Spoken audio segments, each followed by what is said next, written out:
Well, I say. Is that enough doctors for you? We're trying to squeeze them all in, chaps.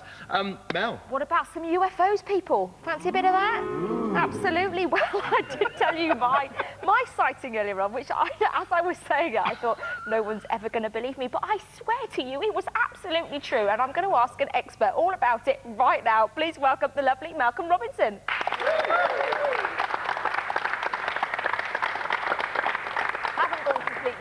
Malcolm, other people have seen things like this too. Very much so. What we have to understand is the vast majority of UFO sightings, as much as 95% of UFO reports have natural, identifiable solutions.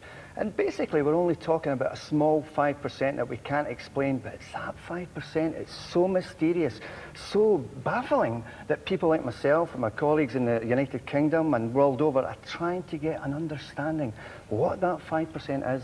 Your particular sighting, Melinda, was just part and parcel of many, many sightings currently happening here in the United Kingdom. Yeah, well, she grows and rolls her own love. I wouldn't take it too seriously. I've been eating a lot of cheese before bedtime. Actually, all that's those what dairy it is. products. But tell us, I mean, you were saying that there's about 5% that really intrigue you. Very much.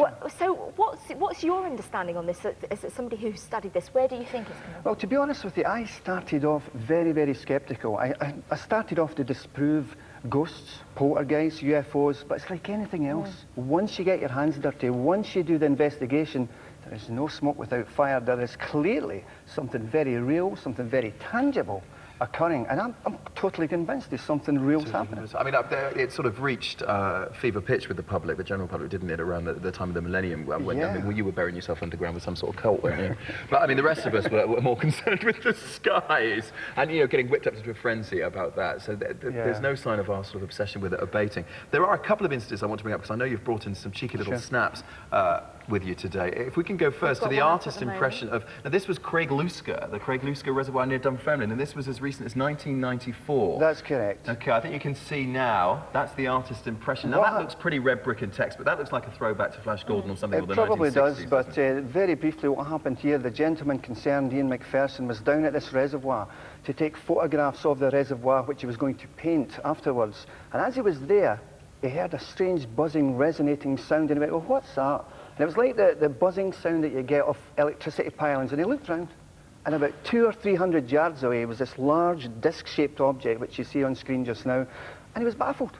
He knew it wasn't an aircraft, he knew it wasn't a helicopter, and he went, well, what is that? Well, let's have a look at the real photo of said incident that was there. I mean, well, that to me looks pretty convincing. Well, I mean... It would be a hell of a lob if you could get it up there. A lot of people have said that, obviously, it does resemble a frisbee, a hubcap, a clay pigeon play, etc.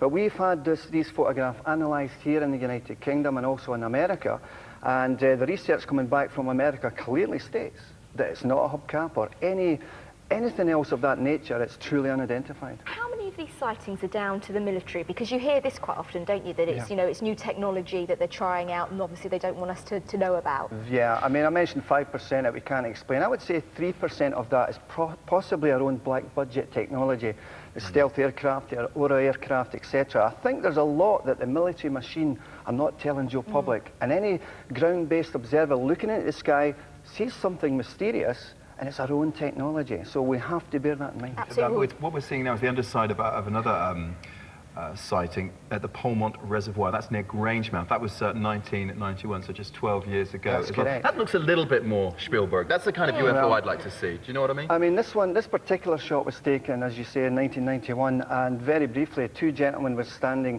at the Polmont Reservoir to take some photographs of the Grangemouth petrochemical plant, and they were setting up their cameras. And they looked in the distance, and they firstly became aware of two bright white lights, and it zoomed right towards them, and then it stopped. And it started to descend above these two startled gentlemen. What is this? Sure. And one of the chap that took that photograph that you're looking at, they bend over backwards. So what you're looking at is the underside of this object, and it just screamed away into the sky and was gone in seconds. We checked with the police, the airports. Nothing was flying there that night. We can't explain it. It is fascinating stuff. Something that, of course, was made famous by South Park, the cartoon, alien abductions. Yeah. Anyone you know?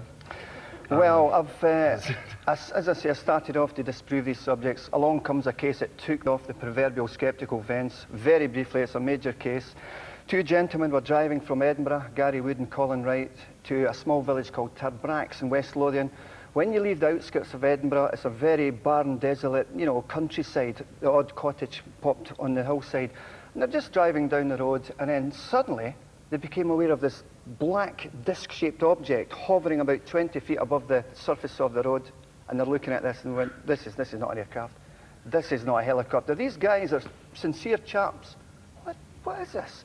So anyway, if you say, for instance, this was the object here, this is a car. As the car was directly underneath this hovering object, it emitted like a silver shimmering sparkling effect. It descended and hit the car. And as soon as it hit the car, both men were enveloped in total and inky blackness, couldn't see their hands in front of their face, couldn't see each other, couldn't see the dashboard of the car.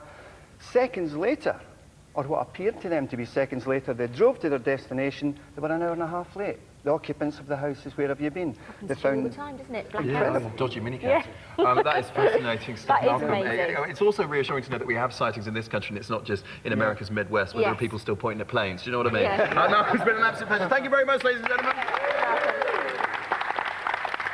Another thing I find slightly depressing about the 21st century is that we're not all wafting around on Jetson-style walkways and dressing like characters from Star Trek. They're so flattering, that silhouette, you know. It's very Joan Crawford with the shoulder pads and a nipped-in waist. So we thought we'd take a look at some future